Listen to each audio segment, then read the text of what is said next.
എൻ്റെ പേര് ബിരിയാണി. പണ്ടൊക്കെ വലിയ ആഘോഷ ദിവസങ്ങളിലും കല്യാണത്തിനും വലിയ വീടുകളിലെ സൽക്കാരത്തിനും മാത്രം അണിയിച്ചൊരുക്കി ദമ്മിട്ട് വിളമ്പിയിരുന്ന എന്നെ ഇപ്പോൾ രാപ്പകൽ വ്യത്യാസമില്ലാതെ 365 ദിവസവും ആൾക്കാർ തേടി വന്ന് പ്ലേറ്റിലാക്കും.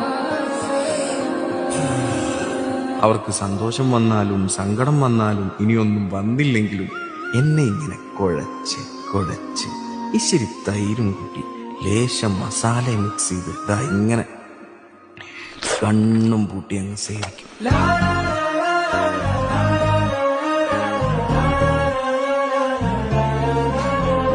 ശുഭം. പിന്നെ വേറെ ഒരു ലോകം.